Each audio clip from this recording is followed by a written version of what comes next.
All right. Welcome to my new dungeon lair. It's my new basement. It took me a while to get set up in here, and we've been doing renovations on this new place, and it's just, moving is hard. Moving sucks. When we're talking about music theory, we're talking about the paths most frequently traveled.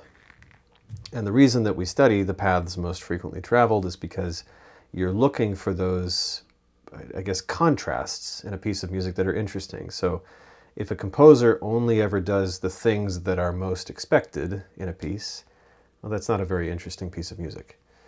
What's more interesting is when a composer sets up the expectation that something normal is about to happen and then does something abnormal. And a great composer knows how to utilize this in order to tell a great story musically. But in order to really appreciate that, you have to appreciate the things that are most normal, the kind of most common paths, the paths most traveled. And it's boring. It's actually kind of boring. And that's the point. It's boring because it's predictable. And that's what you study in music theory. And that's why people hate it, I think. Or hate is a strong word. I think don't feel inspired or motivated by it. But I think the moment you can appreciate what's normal, what's boring, then when you look at a string quartet by Haydn or Mozart or Beethoven, you start to see that this is actually totally crazy music and totally wild. And these composers are doing things that are just weird, bizarre. What I want to talk about today are kind of the beginnings of the basic foundations of Western tonal harmony. What I want to do first is essentially like a kind of a warm-up. So we'll do a little bit of a, part writing, simple figured bass sort of exercise. So I'm going to make up, very simple chord progression. I'll do it in a nice, friendly key, like, I don't know, D major, something nice. So that little symbol I wrote there, whoops, that's way too big. That little symbol I wrote there, that triangle, it's kind of a jazz symbol for major. When I want to write major, D major, I put this little triangle symbol. I think that's not how that symbol is supposed to be used. Or at least I haven't really studied jazz theory, so I'm not entirely sure I'm using it the right way. But I learned that from my theory teacher who was a jazzer. So we'll make a little chord progression. This will just be in the most standard format, the SATB choral format. So I'll write a bass line here. Okay, so this will be in common time. Make some nice bar lines here. Okay, so we have our bass line, and I'll add some figures. So here's 6, 6, have that be root position. This is really the kind of most basic figured bass. So when we're looking at figured bass, and actually, no, I'll make this kind of interesting. I'll add some sevenths, just to kind of spice things up a little bit. So when you're looking at figured bass, there's some... Figured bass is the most logical thing in the world because it literally just tells you what to play. You have a bass line and then you have some numbers. And those numbers just tell you like how many lines and spaces to count up to figure out what the other notes in that chord are supposed to be. It's very logical. The only problem with figured bass is that it comes with all kinds of abbreviations. There are certain assumptions that are made in figured bass. When you see a number, it often isn't just that number. It's that number and something else that is assumed, that is sort of treated as, well, this is so normal, this is so boring, this number, I'm just not going to even write it down. And so when you see a note on its own, you assume that that note on its own has the numbers 5 and 3 underneath it, meaning that we keep the bass note, that's our root, that's the bass line, that's where we start from. Then we count up 3, 1, 2, 3, that's an F sharp, and then count up 5 from the bass, 1, 2, 3, 4, 5, and that's an A. So whenever you see a note on its own with no figures, that's 5, 3. Now, I have to give the caveat that There are some composers in the 18th century, if you look at a score by Handel or, well, Handel, Vivaldi, that's another composer I've noticed this, you might not see any figures. It'll just be like blank everywhere. And that doesn't mean that every chord is 5/3. What the composer is assuming is the continuo player, the harpsichord player, who's playing this part, is smart enough to be looking at the rest of the parts and the full score, or listening to the rest of the ensemble, and you're going to figure out the figured bass. That is like God tier, pro level figured bass continuo realizing. This is more common. This kind of like, well, I'm giving you some things, but not others. So when we have a note on its own, that means 5/3. When we have a note with the number 6, that means 6/3. The 3, in this case, is assumed. It's left out. We assume it's there, though. So if you see 6 on its own, you can assume that 3 is also there. So that means we're going to count up 6, of course, from the bass note, that 1, 2, 3, 4, 5, 6. That's a C sharp. And notice that I'm writing the notes, the pitches of this chord, off to the side, just above or right next to the bass line. This is sort of a simple realization. So then 3 up from the bass, that's a G, and then of course the bass note. So I can do that for the rest of these. Bass note, up 3, up 6, bass note, up 3, up 6. Okay. 7, if you see a 7 on its own, now in figured bass, we're always working with, again, what's the most normal? If there was nothing here, if there was no 7 written here, we would assume 5/3. Unless another number is put there that negates one of these numbers, like a 4. If 4 and 5 together would create a dissonance, right? So we can't have that. So we assume 5/3, and now the composer's put a 7.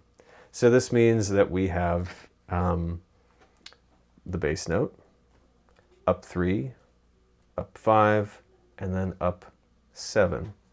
Now I'll talk about each of these chords and what we have to think about in each of these chords, but when you have a chordal 7th in a chord, this is what we would call a chordal 7th, and I'll just put a triangle around it to kind of highlight that it's a thing, that it's special. In fact, I should use a different color just because I can. A chordal 7th is a dissonance, and dissonances in the Western tonal classical tradition have to be handled with care. So they have to be approached properly, and they have to be resolved properly. I'll talk about how to approach the 7th when we get into doing some part writing, but a chordal 7th always must resolve down by step, always, in that same voice into the next beat. So we'll talk about that. So then also we have this chord here, so it's also 7. There's nothing else written, so we assume 5 and 3. So from the bass note up, bass, 3, 5, 7.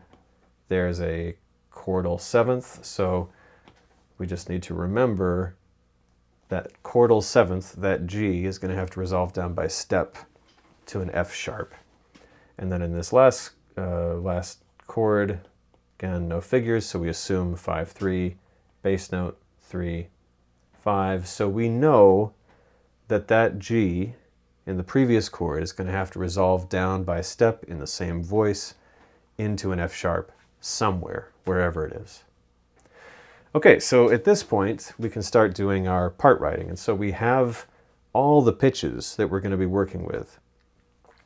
What I like to do always is to start with the soprano line, because there are the most stringent rules concerning the relationship, the counterpoint between the bass line and the soprano. You can have the most problems there.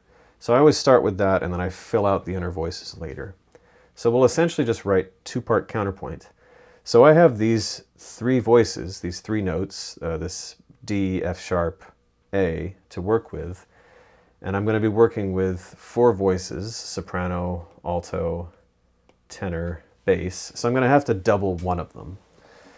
And it really doesn't matter which one. There are recommendations. So if you're writing a root position major triad, you should probably double the root, which is D. Again, it's not really a requirement, but we might as well just do that. So we'll start with a D in the soprano, and I'll have the stem facing up because that's the soprano line. The soprano line in the upper staff, the stem always goes up. Okay, so next chord, we have C sharp, G, and E. Now, we'll talk about this in a little bit, but this chord has what we would call a leading tone in it. So the leading tone is scale degree 7. There are other instances where you see scale degree 7, but most typically you're going to find scale degree 7, which is this C sharp, in dominant sonorities. I'll talk about dominant sonorities a little bit later on.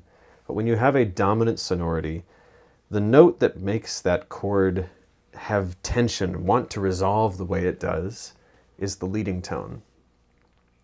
So that leading tone is C sharp. Again, that's scale degree 7 of the D major scale. If I have the leading tone in, for example, the soprano, I'll just put another, actually I should, instead of a triangle, I should make it like a circle. How about that? Okay, so here's a C sharp. I'm going to circle that note. When you have the leading tone in the soprano or in the bass, it must resolve up. Resolve up in the soprano or the bass. Now, there are no instances here where we're going to have these tendency tones, what are known as tendency tones in the bass line. I've just sort of ignored that for now. But we do have a tendency tone here in the soprano that's going to have to resolve up by step. Okay, so I could have gone somewhere else. I could have done something else. Let's look at another possibility we could have had. Let's say E. Do you see any potential issues here? Bass is going up by step, D, E. Soprano is also going up, D, E. What interval is that? Parallel octaves. Can't do that. That is the number one trauma of most people who studied music theory, is parallel octaves. So can't do that. We could have gone up to G. That's possible. This is getting pretty high for the soprano line. We wouldn't want to go higher, really. And, you know, if you don't need to leap, especially early on in an exercise, then just don't. So I think the best solution here is always the simplest, the closest. What's the note that is closest nearby? Okay, so that's a tendency tone. That's the leading tone. That needs to resolve up. So that resolves to D. D happens to be in the chord, the next chord that we're writing. So we'll just follow that. And then we look at the next chord that has an E in it. E is the closest note in that next chord. You should always try to do what's closest and simplest.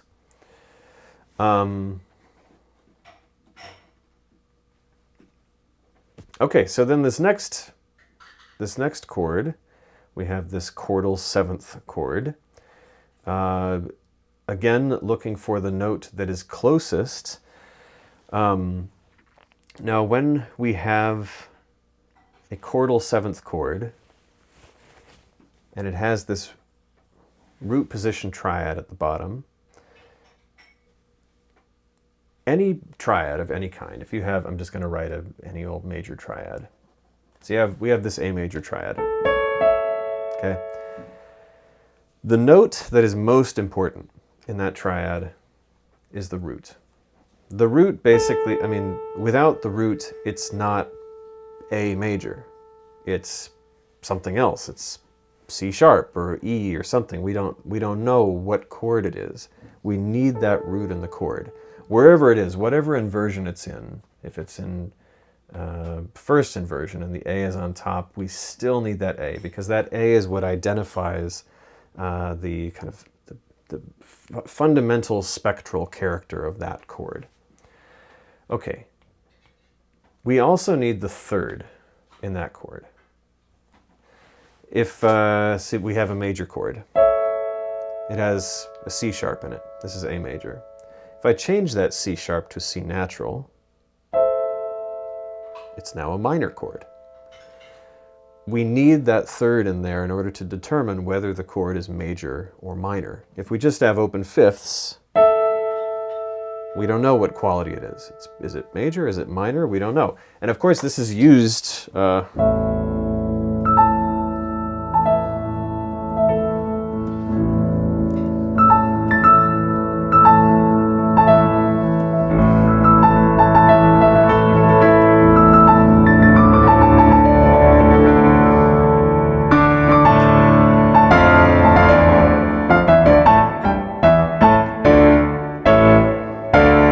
opening of Beethoven's Ninth Symphony. It starts with this ambiguous open fifths with no third. So part of what makes the opening of that symphony so ambiguous, so mysterious, and so full of tension is that we don't know that chord, we don't know what the quality of that chord is. So we need the third, so that when Beethoven leaves the third out, it's a big deal. So that brings us to the fifth of the chord. Now if I hold down this note and hit the fifth octave and a fifth above,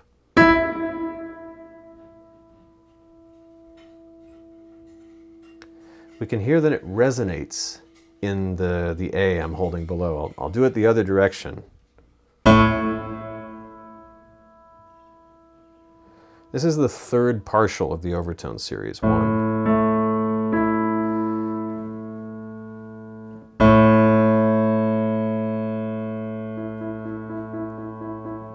If you play any note, it's there whether you want it or not. And so, in a major or minor triad, you can actually leave out the fifth and still basically have the quality of that chord.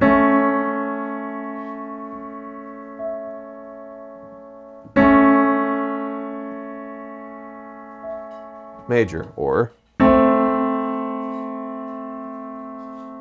minor, doesn't matter. We can leave the fifth out. So that applies to any of these triads. Any of these fifths here, the fifth of the chord can be left out. Now notice that for these two chords, I circled a note that appears not to be the fifth, right? It's like a third up from the bottom of the chord.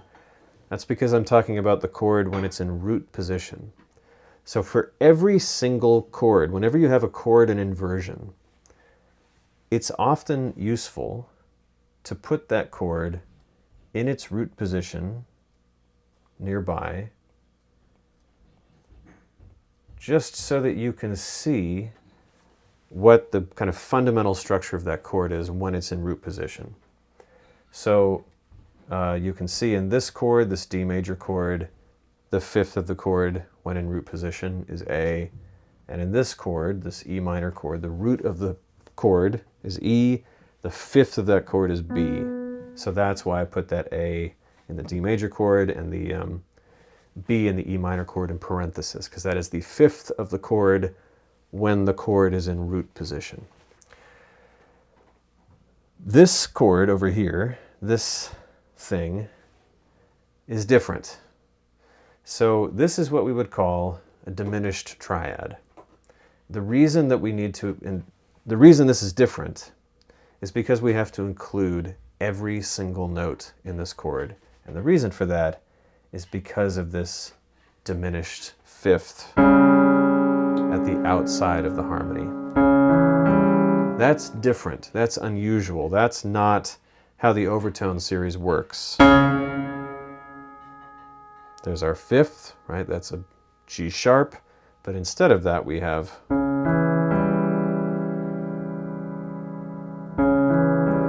it's a negation of the natural harmonic resonance.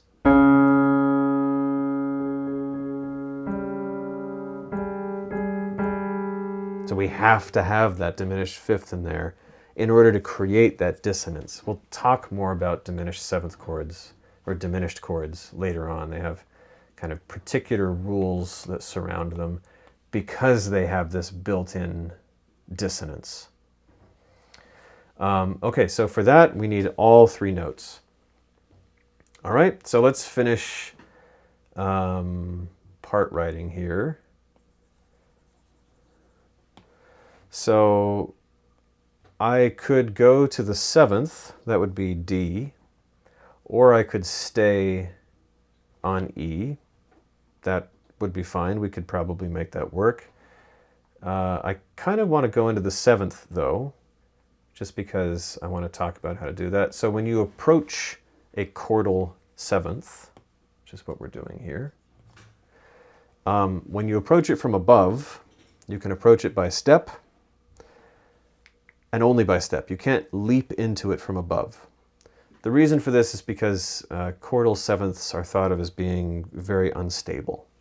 And so when you approach it from above, it needs to be by the most stable, comfortable pathway possible. So that is by step. You can approach it from below by leap. Now, you always have to resolve a chordal seventh by step. So if I were to, say, jump from, use a different color, jump from a low E here, I would have to resolve this down by step.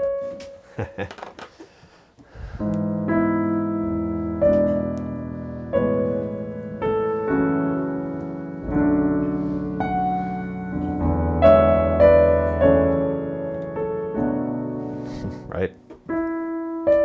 There's a seventh.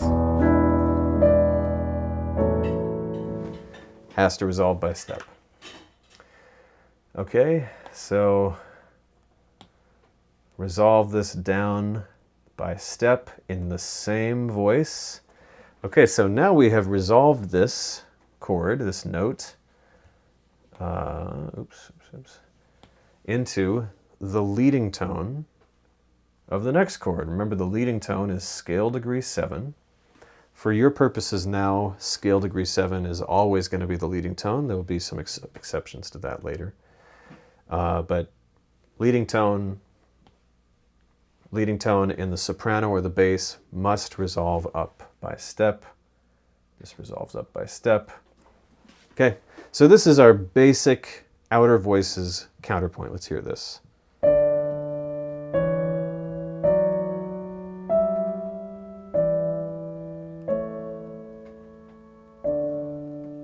All right, that works. It's at this point you look for glaring mistakes, but I don't see any. So at this point we can start part writing. We can start adding the other two inner voices. So it doesn't really matter how you do this, but I tend to just work at this point from each chord to the next. I do the alto and the tenor together. So let's just start with the tenor on F sharp, the alto on A. We want to keep these voices within an octave of each other. Okay, so that covers all our notes, and we've doubled the root of this first chord. So let's now go to the next chord. So we've covered the lowest note and the highest note, the leading tone. So we just have that inner voice, that G natural. And we can't double the leading tone. I don't want to send the tenor up to the leading tone. The leading tone is unstable. The leading tone wants to resolve up by step. We don't want to double it. So I'm just going to double the G. I could do something else. I could also have the alto go to E and the tenor go to G, double the bass. I could also have, this is what it would sound like if the alto doubled the G.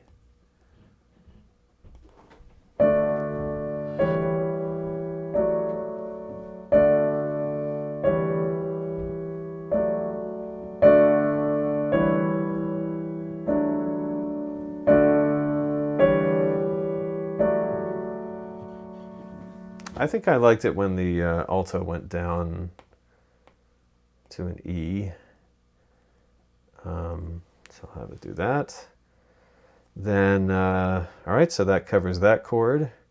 Now alto goes down to a D, and I could have the tenor double the F sharp. Remember, I don't need the fifth of that chord. The fifth is A. I can leave it out. Could leave it out, or I could have it there. When you include the fifth, you make the chord sound fuller and richer. So I'll just include it. So put the A in there.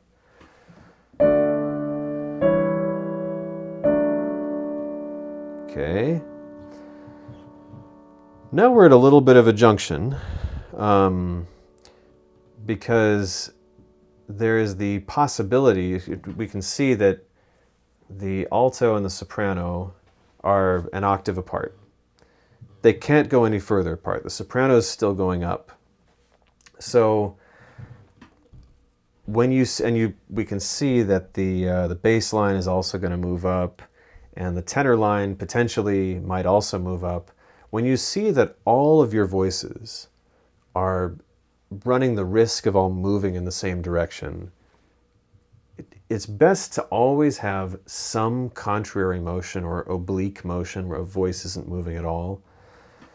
It's always best to have some voice doing something else in the texture. If all of your voices are moving together in the same direction, there's probably going to be a problem. So, and certainly by the same amount. So we have to be careful here. For example, if I have the alto go up to an E, I need to double something, so I might as well double an E. Now we have parallel octaves between the soprano and the alto. Can't have that. So I think what I'll do is I'll have the alto jump up to an E, double the bass, and then have the tenor go to a G. Now you'll notice that between beat 3 here, the alto and the bass, and beat 4,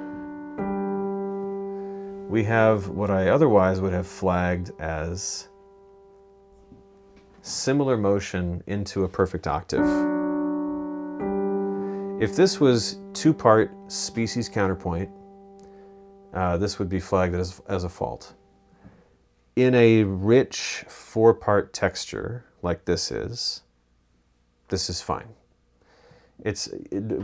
Between the inner voices and the outer voices, you can kind of get away with similar motion into perfect intervals.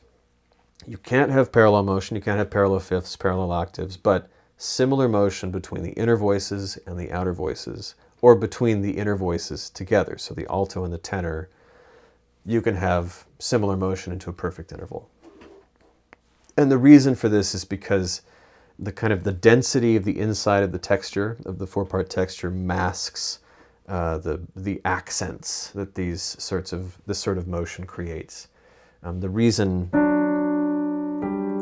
this is banned in 2-part species counterpoint is because it creates an accent on the arrival. But in this case, because it's within a texture, we don't feel it as much, we don't notice it as much. So in this case, it's fine. Okay. Now, always you are looking to do the least amount of motion possible in any voice. I've just had essentially our first leap of the exercise. But let's try to keep the voices in place, if at all possible, especially when we're dealing with a tendency tone, like that chordal 7th. So let's just keep the tenor in the same place, right on the A, or the B, rather, sorry, and keep the alto in the same place on the G. so nice. Okay. So we've already dealt with that chordal seventh that has to resolve down by step. We have another tendency tone in this next chord, that is the chordal seventh, the G natural. Now, same rules apply. When you approach a chordal seventh, the best way to approach it is by common tone with the previous chord, or by step. You want to avoid leaping into them, especially from above. You can't leap into a chordal seventh from above. You can leap into it from below, but the best thing always to do is by common tone or by step. So it just so happens that that chordal seventh, the G, well, we happen to have a G here in the alto. So we're just going to keep the alto in place.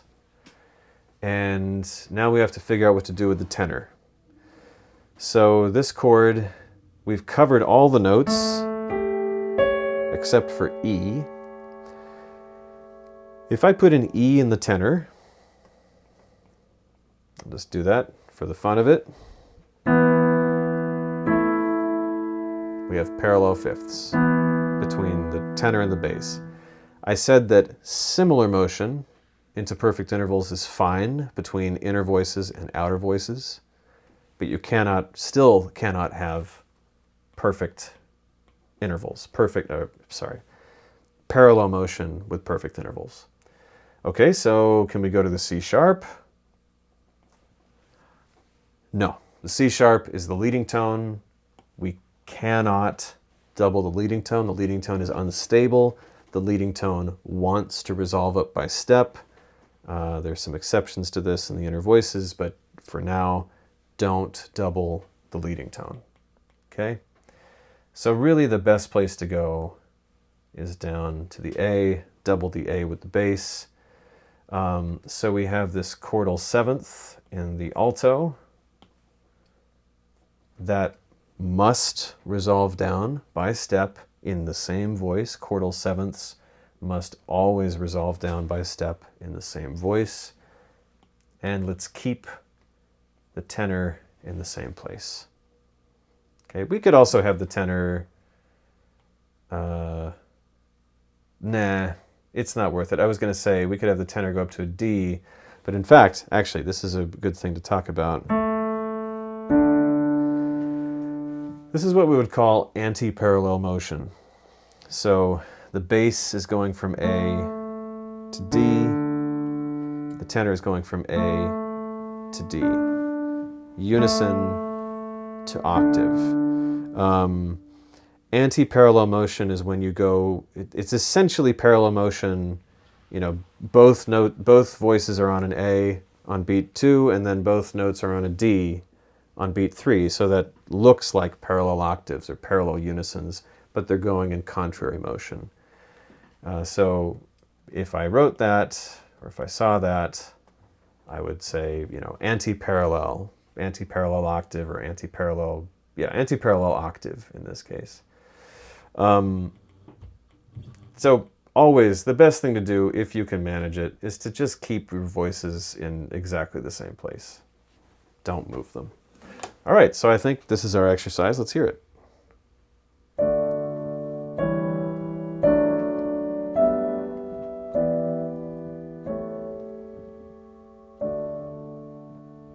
Great.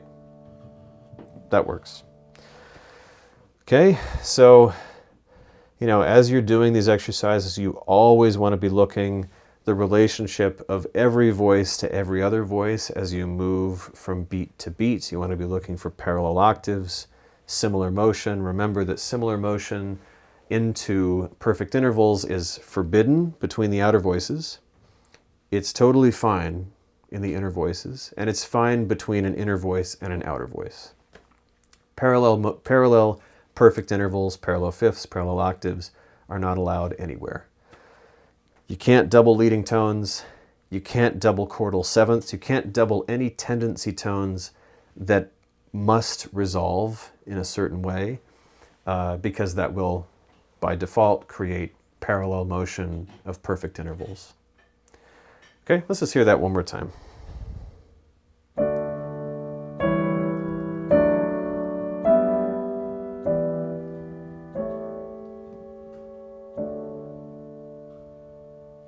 Okay, so now that we have finished the part writing, let's do a Roman numeral analysis to figure out what these chords actually are. So when doing a Roman numeral analysis, in order to figure out what the Roman numerals are, you always want to figure out what the root position triad is for each of the harmonies that you've written. So for this first chord, the root position triad, that's pretty simple. From, put in a key signature here, bottom to top, there are our notes. We're in D major. That root position, the root note, is scale degree 1, and it has thirds stacked on top of it. That means that it is Roman numeral 1. And actually, I'll write it down here. Roman numerals always go underneath the staff. Okay, so this second chord, and I already kind of did this to the side, but if you write it out from bottom to top as it appears on the staff, you can see that this is not root position because we don't have a nice, neat stack of thirds. So I'm going to take that top C sharp, pop it down the octave, and that gives us our root position triad. Here it is, our nice stack of thirds, which means that is a chord of a stack of thirds that is built on scale degree 7. That's our C sharp, scale degree 7. So that is 7. That will be Roman numeral 7.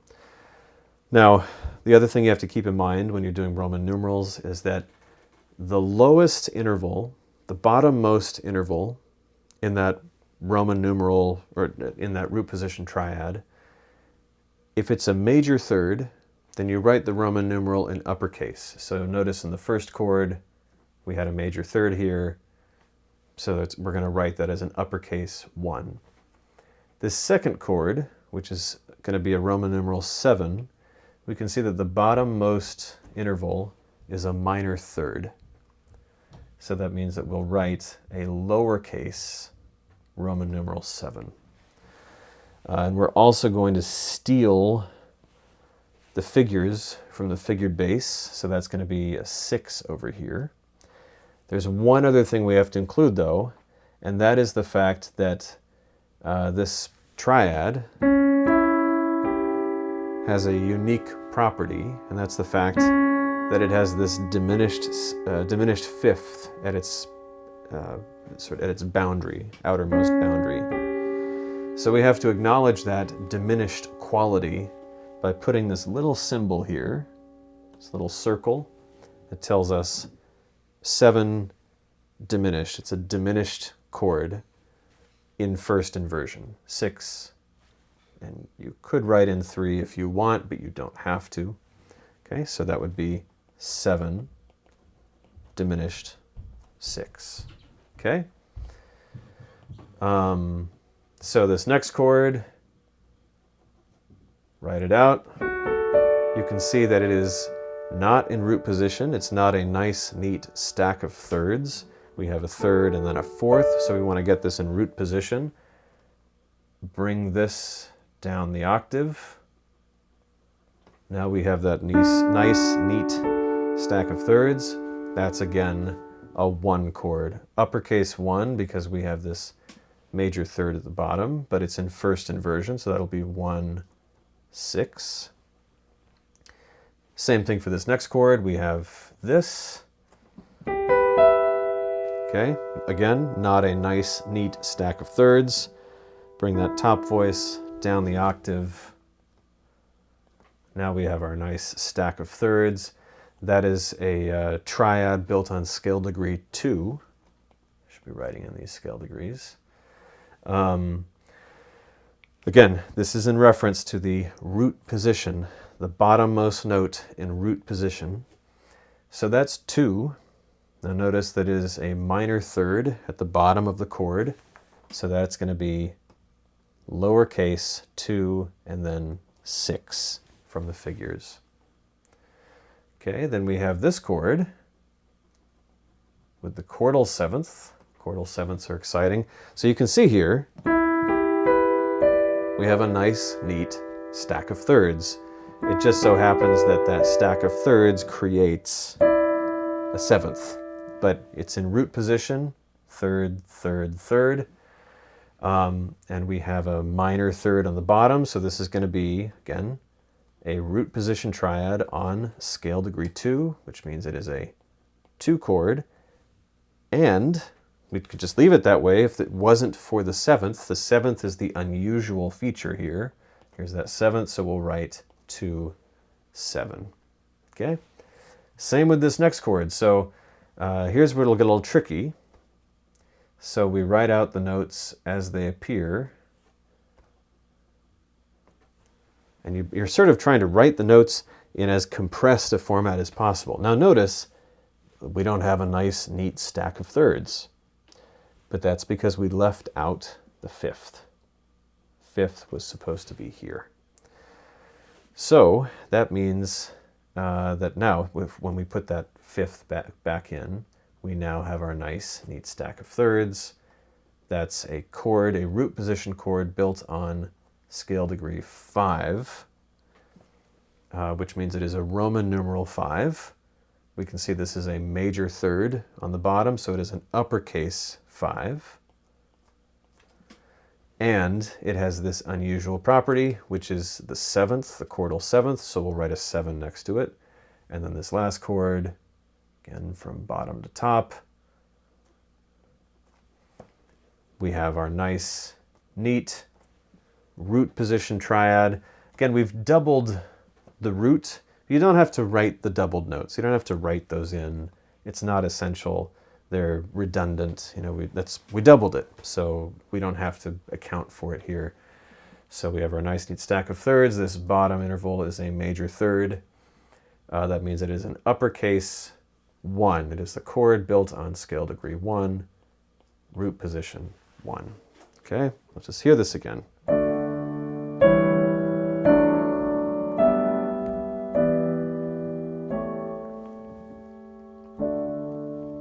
Okay, and that is basically, you know, I know that seems like a whole bunch of steps, but those are the steps.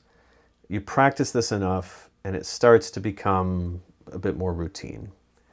Let's do this in minor now, because minor always presents some interesting challenges. So rewrite our clefs.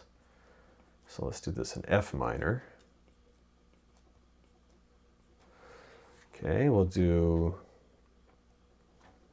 this in keyboard format now. So the soprano, alto, tenor will be in the right hand, and I cannot let the 3 voices in the right hand extend, the range between the tenor and the soprano cannot extend beyond an octave. In 4-part writing, I only need to worry about the distance between any 2 adjacent voices going beyond an octave. In keyboard format, I can't write anything in the upper 3 voices that is any wider than, say, this, because that's essentially like the widest that any reasonable human hands should stretch. Okay, so just quickly write out a figured bass pattern. Okay, pretty simple, straightforward. So we're going to go through the same process, and actually I think I'll write out the simple realization above, just so that our staves don't get too cluttered and crazy. So again, when you see a note on its own with no figures, you just assume 5/3. That's the abbreviation. We assume that it has the root, the third, and the fifth somewhere above it. Okay, same with this. Anytime you see a 6 on its own, that means that there's a 3 hidden underneath. 3 hidden underneath. Okay, now this is a little different. So anytime you see a figure that has an accidental next to it, that basically just means we're going to count up, in this case, 6 steps. 1, 2, 3, 4, 5, 6. And at that 6th note above, we're going to raise it by a half step. In this case, from an E flat to an E natural. But because it's a 6, and it's a 6 on its own, we still assume 6-3, even though that 6 has been modified. Now, if, for example, the 3 had been modified, this would be a very unusual harmony. But if we saw something like, if the composer meant for there to be a B natural here, the composer would probably have written natural 3, or, and this is fairly common, just a natural. If you see an accidental on its own without any number, you assume that that means the third above the bass note. It's just one of these conventions that you just have to get used to, but this is always going to mean a third. Okay, but that's not what the composer wrote in this case, the composer being me. So 6th above, raise that 6th, and then there's a third there as well. Okay, so now we see another example of this. So if you see a 7 on its own, that's the only number you see, you can assume that that means 7 and then 5, 3 underneath. And again, if you see an accidental on its own, not against any other number, you assume that accidental is next to 3. So what this translates into is 7 and then 5 and raised 3.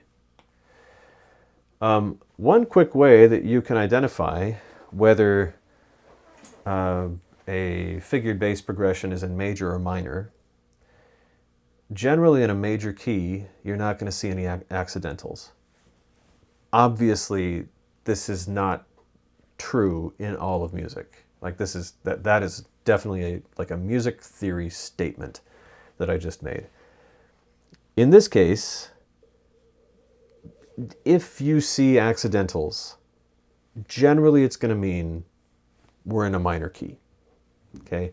Later on, we start introducing secondary dominance and modulation, and that can sometimes mean, yeah, you see an accidental, and that's actually the dominant of a diatonic chord. In this case, don't worry about that. If you see an accidental, it probably means that you're in a minor mode. Because the one thing you have to do in minor that you don't have to do in major is raise the leading tone. Raise that scale degree 7 so that it becomes a leading tone. It's a half step from scale degree 7 to scale degree 1 rather than a whole step. So we'll see that in action here. So let's do a simple realization of these chords in this staff up above, just for cleanliness. So we see our root note there. There's F. Then we go a third above that, A flat, and a fifth above that, C. All right, so then we have a B flat, and I'm doing this in treble clef. Some people like treble clef. I happen to like, actually, I'll write it in both places, just for the heck of it. It's, pianists have a home advantage when it comes to doing music theory. It's just, when you can think in two clefs simultaneously, you can do this stuff much more easily. Okay, so that's, if we can even just start doing our Roman numeral analysis now. If we assume that this is F minor, that we started on F, we end on F, let's just assume it's F. If it quacks like a duck, it is. Scale degree 1, root position triad, stacks of thirds, and we have a minor third on the bottom. That means it is going to be Roman numeral 1 and lowercase. So lowercase 1. Okay, so now let's do the next chord. That's B flat, and we'll count up 3. 1, 2, 3. That's a D flat. And then count up 6 from the bass. That's a G. Okay, so that's not root position. Obviously, it's not a stack of thirds. We have a third and then an augmented fourth. Okay, we want to get it into a nice, neat stack of thirds. Bring this down an octave. Okay, that gives us our root. We have our nice, neat stack of thirds now. That is on scale degree 2. and it's a minor third from the root to the first note, or this, I guess the second note of the root position triad. That means that it's going to be a lowercase Roman numeral 2. And this chord happens to be an inversion. The inversion is 6. We just steal the figured bass, write this here. But this chord also has another attribute, and you have to be aware of this. You have to keep an eye out for this. The outermost boundary of this triad is not a perfect fifth. It's not that nice acoustical, that third partial of the overtone series. It is a diminished interval. So we have to acknowledge the diminished quality of this chord, the fact that this chord is different than usual. We put that little circle, that little degree symbol. Okay, so that this is a 2 diminished 6. All right, write these down here as well. 2 diminished 6. All right, so then third chord. We have an A flat, and a third above that is C, a sixth above that is F. This is obviously not root position, so we've got to bring that top note down, or at least figure out what that stack of thirds is. So bring this down. Now we have our nice, neat stack of thirds. It is a stack of thirds where the bottommost note, the root note, is on scale degree 1. The bottommost interval is a minor third, which means it's a lowercase Roman numeral 1.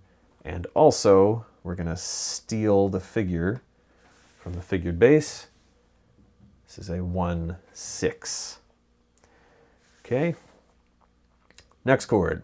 So we have a G.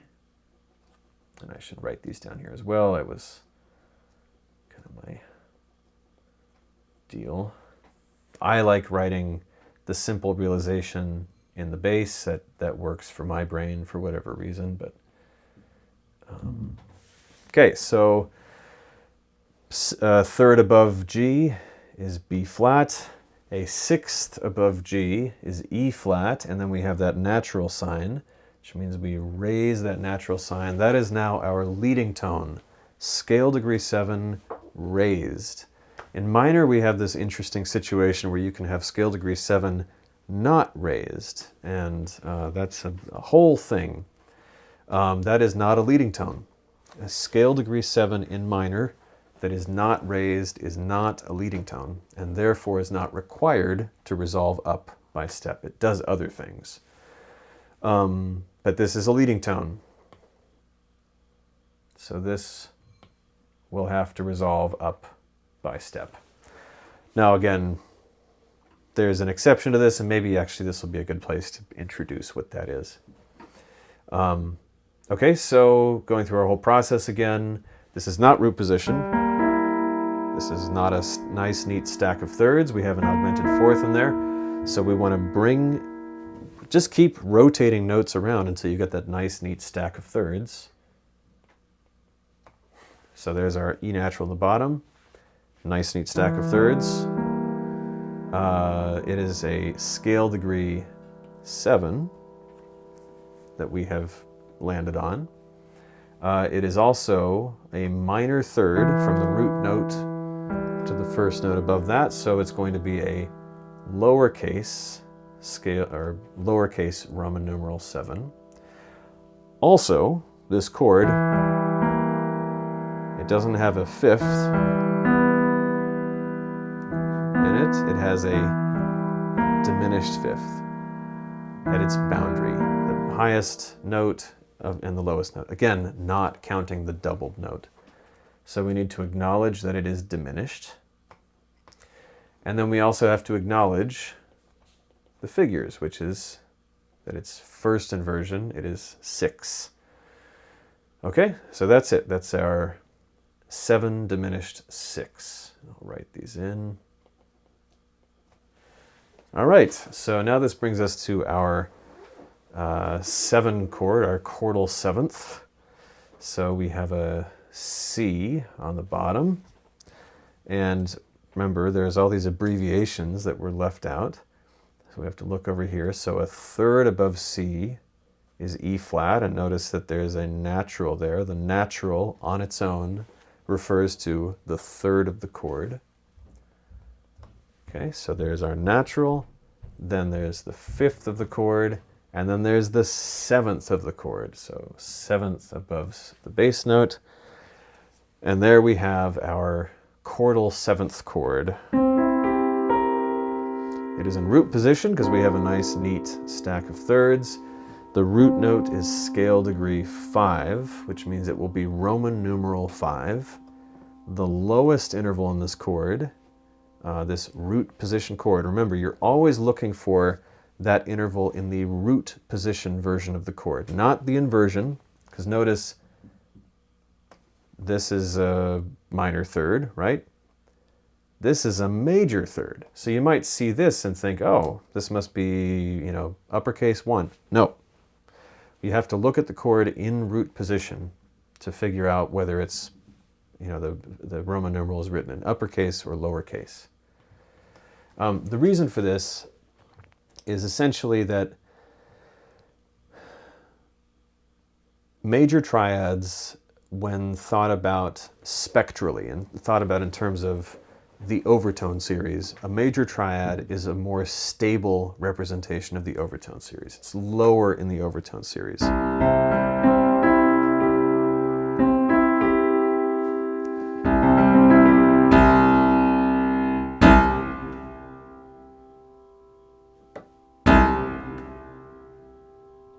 You can hear it resonating when I push these notes down.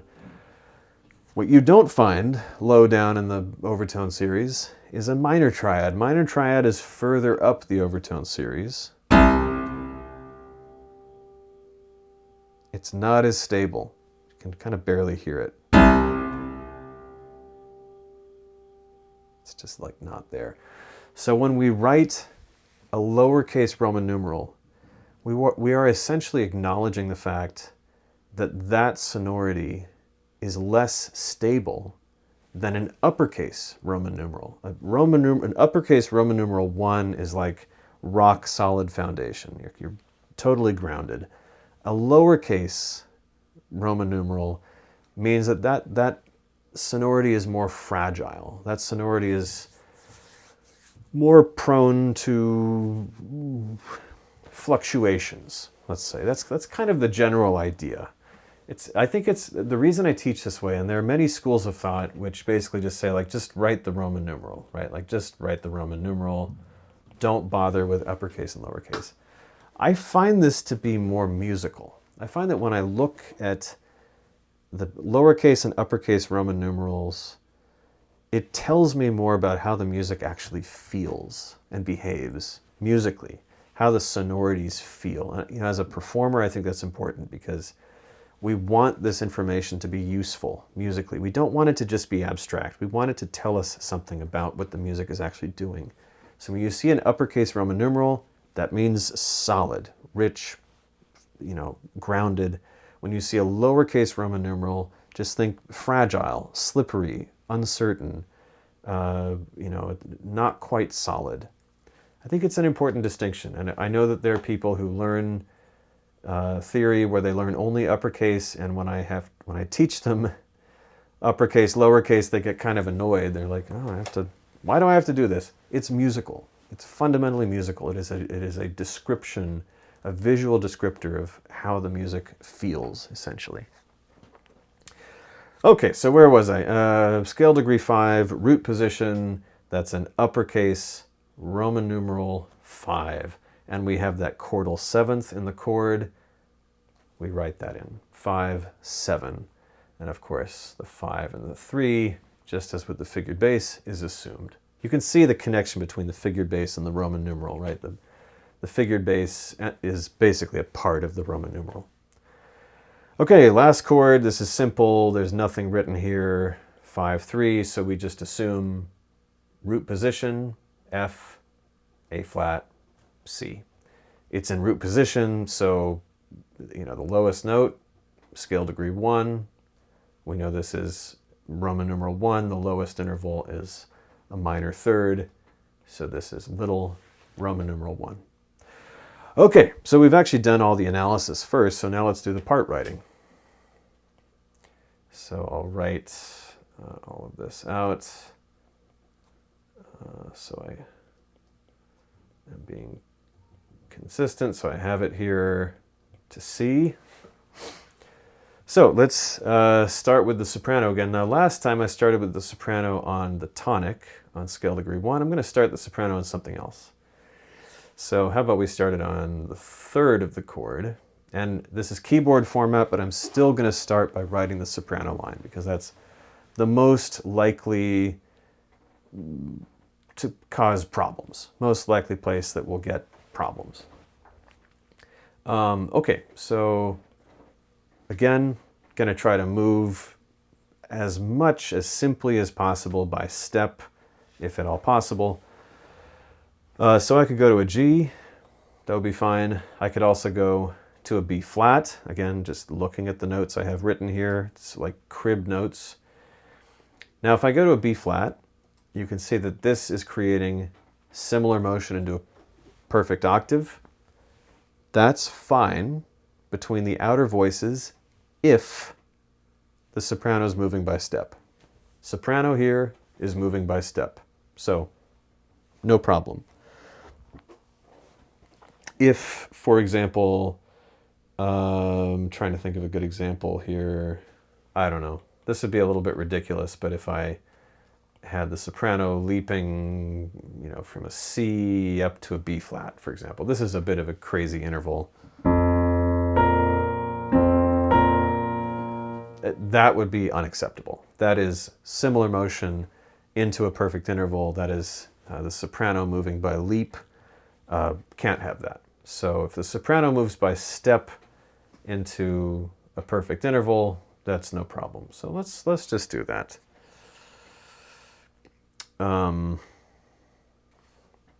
Okay, so again, we want to go as simply as possible. If I go down by step to A flat, hopefully that jumps right off the page to you. Look at the bass line. You should be, when you're writing each line, you should be constantly scanning at the other voices. So you can see the bass moves from B flat to A flat, soprano moves from B flat to A flat, octave, octave, parallel octaves. Das ist verboten. Okay, can't do this. So we'll go in contrary motion. We'll go up to a C. That's in our chord here. Again, try to move as simply as possible. Let's go to a B flat. That's in our chord. That's the closest note nearby.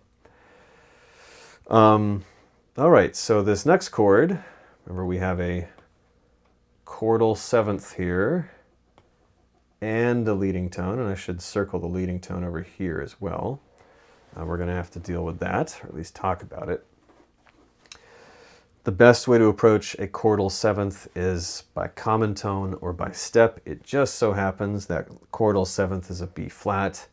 Here's a B flat in the soprano. Let's just keep the B flat in the soprano. Common tone, simple. A chordal seventh must resolve down by step in the same voice to the next chord. So basically it's decided that for us. Okay, so let's fill out the other voices now. So we have our first chord.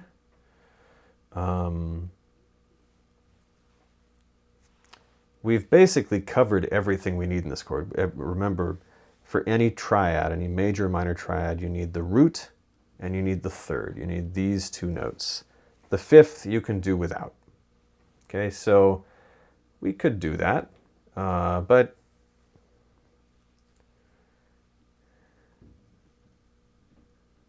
yeah, let's double the root. Let's just see what that looks like. Now, when you're writing keyboard format and you want to double a note, you always write those two notes side by side. You don't just write two notes and say like, well, you know, one of them is doubled. I don't know which one is doubled. So you need to write both of them, like this, okay? So the root note here is doubled. I could also have doubled the third. We could assume that that's the alto, right? That would have been fine, but I need to see it there. I need to see both of those notes. Okay, so then the next chord, remember, for a diminished triad, we need all three notes in the chord because nothing can be assumed. It is this.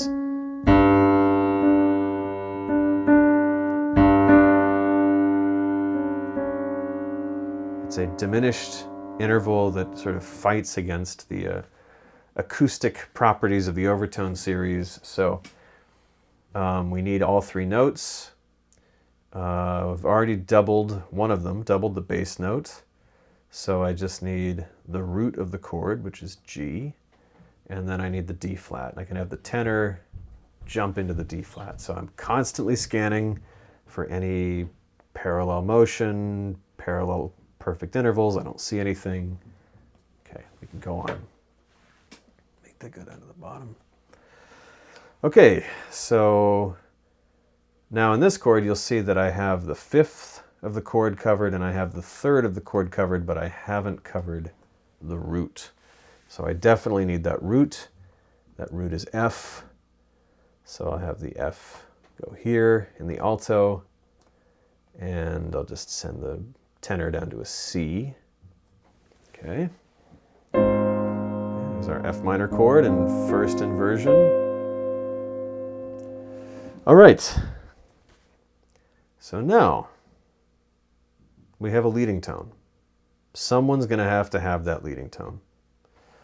So let's see what happens if we have the alto have the leading tone. It's the closest note to the alto, right? F to E natural. That's a half step.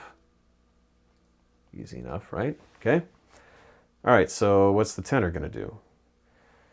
Well, we can't double the leading tone. That's not allowed. Even in keyboard format where you look at this and you're like, well, it's just one note. Like, you know, it's the piano. We still have to account for all four voices. It's part of the exercise of keyboard format. Okay, so we can't have the alto and the tenor double the leading tone. So let's have the tenor go down to a B flat. Can't have that either. We have parallel octaves there. That's a big no-no. So it may be that, in fact, it might not be best for the alto to go to the leading tone. So let's have the alto go up to a G and have the tenor go to the leading tone. Now you'll notice that the leading tone is now in an inner voice. That means, generally speaking, that it doesn't have to resolve up. There is a cheat code. If we are resolving to a one chord, which is where we have to resolve, and we have the leading tone, it has to resolve up to one, therefore we have to resolve to a one chord. There are other places that the leading tone can go. So the next chord is this 5/7 chord, right? Now, you'll notice we've covered the seventh, and we've got the root. We need the third. That's that E natural. We don't need the fifth. Now, in a chordal seventh chord, you absolutely have to have the seventh. So essentially, you're adding another requirement. So root, third, seventh. Seventh is sort of out of the ordinary. It's a dissonance in this case. So we need those three. We don't necessarily need the fifth. So we could just keep all three of our top voices in the same place. Just exactly the same position, and it's just the bass note that's changed. We could actually, however, slightly modify this. So let's say we wanted to just slightly change the voicing, make, a little variety of some kind. Let's have the alto go down to the leading tone and the tenor go down to the C. We don't need that fifth, remember? So, did I break any rules here? That leading tone has to resolve up, right? Well, technically, we have just passed the leading tone to another voice. The leading tone, in this case, is still active. I have this, I like to talk about tendency tones, like the leading tone of the chordal seventh, a little bit like a hot potato. You can pass it around from one voice to another so long as the basic function of the harmony hasn't changed. Now, this chord, this 7 chord, because it has the leading tone in it, we call it a dominant sonority. It wants to resolve somewhere. It has a very strong tendency to want to resolve, so we call it the dominant chord. This chord also has the leading tone in it, so it is also a dominant sonority. Because both of these chords are dominant sonorities, they both have the leading tone in them, we can pass the leading tone from voice to voice. There are some rules about this. There's rules for everything, obviously. But generally speaking, you can pass the leading tone from voice to voice, and that's not a fault. So here we pass the leading tone from the tenor to the alto, and that's fine. So let's leave it that way.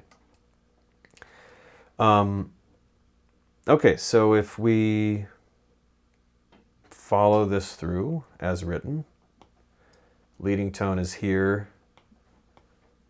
In the alto, it really should resolve up.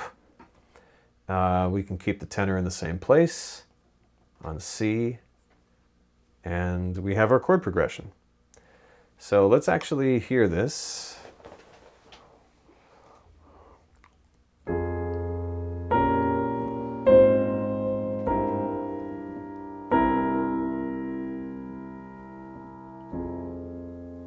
Okay, that works. That is totally functional. Everything is correct. All the tendency tones go to the right place. Now, here's an alternative way that leading tone could have been dealt with at the end. So you see that leading tone in the alto, it resolved up to an F. When the leading tone is in an inner voice, you have essentially a cheat code where that leading tone can skip to the 5th of the chord it resolves to. Now, you have only 2 choices when you have a leading tone. You can either resolve up by step, and that is a resolution. The leading tone resolves up, or you can skip to the 5th of the next chord.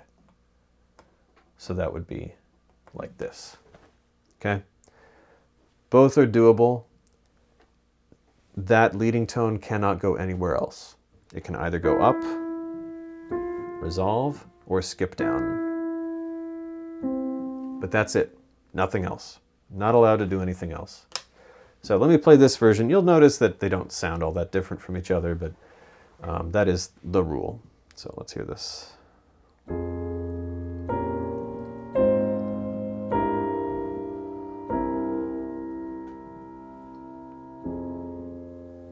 I'll play the last 2 chords where the leading tone resolves up.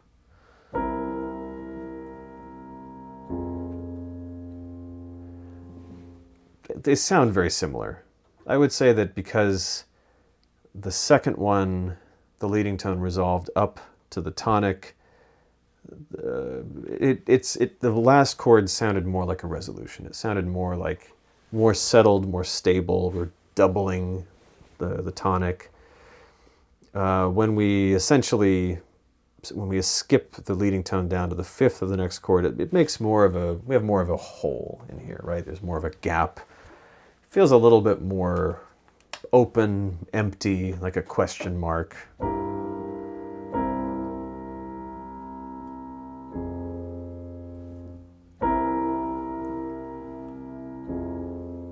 Right? It's very subtle, but you know, every one of these decisions, every one of these rules has a musical consequence, right? And the musical consequence here is when you don't resolve the leading tone,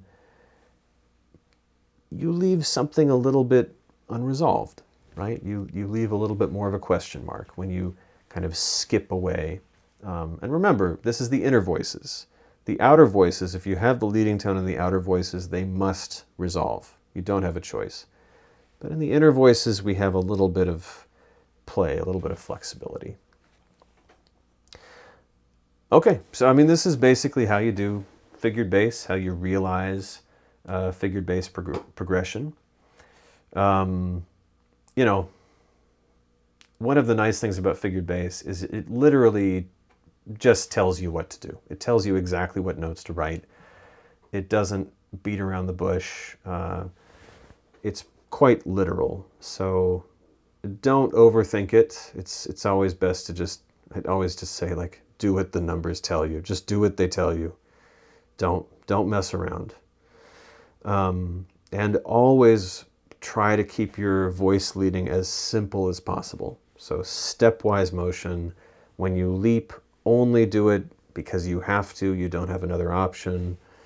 I guess I'm cheating a little bit here because I wrote these chord progressions and, you know, I guess they didn't really present that many problems to have to deal with, but keep your voice leading as simple and stepwise as possible. And you'll notice in all of these, the voice that is doing the most leaping is the bass line. Right? Here's a leap here. Here's the tiniest hint of a leap here, but it's mostly in the bass that we get leap sort of motion. Okay. Good luck.